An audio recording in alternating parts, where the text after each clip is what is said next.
Okay guys, welcome to TDR Tech Talk today. This is the AY2 Build. Julian Farnham is the man who designed and built the chassis. It is mild steel and aluminum composite. GSXR 600 front forks, GSXR 600 swing arm, GSXR 600 front and rear wheel and brakes. I'll take you through the build. There's some more parts. There's a close-up of a R6 radiator, and I have cut off some of the inlet and outlet ports and changed them around so that they will actually work on this particular bike. Just some more of the parts. Here it is as I started to put it together and build it.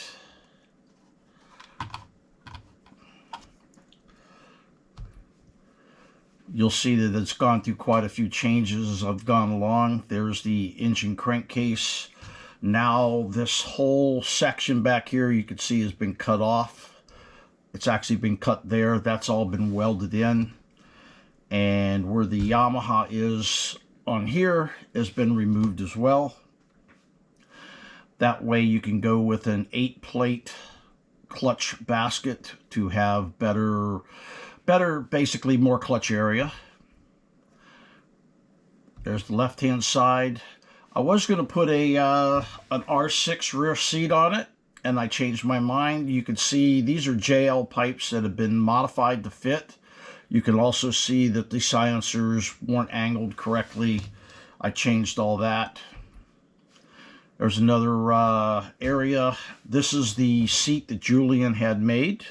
You can see the gap in here. I filled all that in. I've contoured some of the stuff on the gas tank, changed some different areas. There it is being assembled a little further. You can see I was starting to work on the pipes. I still did not like how they came back, so I changed that again.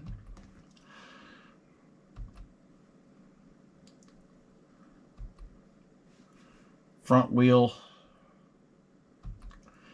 And also you can look at the pipes and look at the color of these pipes. In the final picture you'll see what I've done with them. There I am mounting and making the steering stops, GSXR front end, my TDR R6 and another RZ in the background. This is the cushion mount that I put on there, Vortex foot pegs, or I should say Vortex rear sets.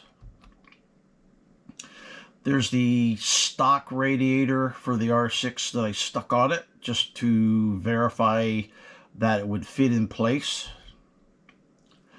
I've tack welded the new flanges onto the JL pipes. Now you can see I've changed the silencers to where they line up. This is a Triumph 675. You can see that it did not fit here. It hit the pipes down here. You've got this particular area that needed to be cut out. Slowly working everything. Also the cutout up here at the top needs to be done. You can see where I've marked it down here, and I'm starting to cut some of the fairing away. Now you can actually see where I've cut more of the fairing to fit the pipes. There's a good close-up picture. I wrapped 3/8 of an inch thick foam onto the exhaust pipe and the engine covers, both sides. That way I could actually put fiberglass right onto these particular parts. Fiberglass this all in place as you see it. There's the other side. Once the fiberglass will not stick to the clear packing tape that I had over the foam. Now I had a rough section here. Went through, cleaned it up on the inside, worked the outside. hours and hours and hours of sanding, bonding, and preparing the fairing. There's the radiator as I started to make the changes on it. Again, the Vortex rear sets. Now you can see the fairing starting to take place. You can also see where this had a funky hump to it, and I took that out. All of this has been molded, worked on. You can see where I filled in the area up in the seat. Again, a little more Bondo and fabrication on the fairing. That took a long time. Made my own special aluminum bracket. Now, all of the engine parts that you see here in that bracket are painted with Cerakote. That is one of the best, I should say, hard, really very thin, very hard, very durable paint that we use. You now can see where the fairing area has been taken shape. The cutout is already done. The molded in pieces are done. I still haven't done the seat yet.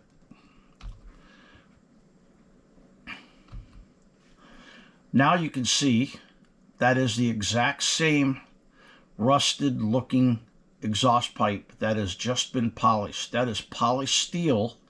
Then I take a jeweler's torch and very carefully go over all the welds to give it that blued look. And then I use a multitude of different, I should say, different coatings on the pipes. You can use high temp clear. You can use carnauba wax if you want to stay on it all the time. Carnauba wax works perfect. There's a lot of ways to keep those pipes from corroding and rusting. There's a little more close-up of how the molding is going on all the fairings. Silencer line up. Getting a little closer. This was the final assembly after I'd painted the frame, the swing arm, and all the components and parts. You can see this is my frame fixture. Now I am working on a full aluminum chassis. It will be all aluminum with a carbon fiber composite, complete tail section, aluminum lightweight swing arm. That will be the new SR72 bike. This is Julian Farnham's build that he built just before he died. Unfortunately, he died in a motorcycle accident riding this dirt bike. But this is his street bike version. What he did was he wanted to keep it to where he had full view of his frame, which was his pride and joy in design.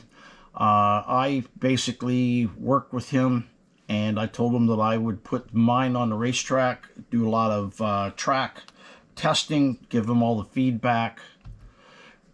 There's my version of the same bike. This bike will be raced for this entire year in 2026.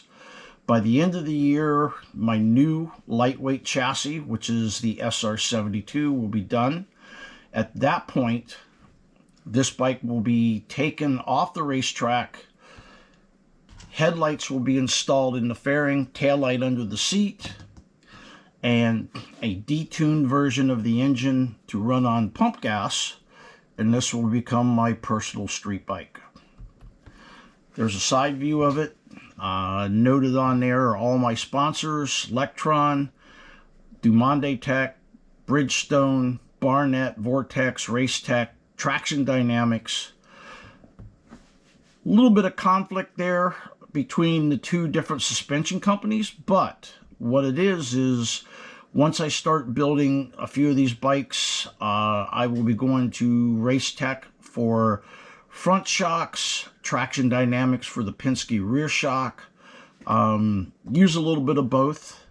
The other thing in there is Wiseco, which is the pistons, CP Industries with the crankcases and cylinders, Thunder Products with the torque wings, which is in the Mikuni carburetors that I do testing with, but Lectrons are on this bike now. obviously EBC Brakes, who sponsors me and basically supplied the brand new brakes discs that you see on there and brake pads, and Worldwide Bearings, who has been a great sponsor. All the wheels are stock GSXR 600s because this is basically going to end up as a street bike. I didn't build the lightweight version. This does have ceramic Worldwide bearings in it, and the new version will have Coromoto billet wheels or Dimag billet wheels or Dimag carbon wheels, depending on what I want to put into it or what the customer wants. And that's all for today. My next video will be on the complete SR72 engine build. I will do another short video in just a minute on the engine build once I get all the pages up. Thank you very much. Keep in touch.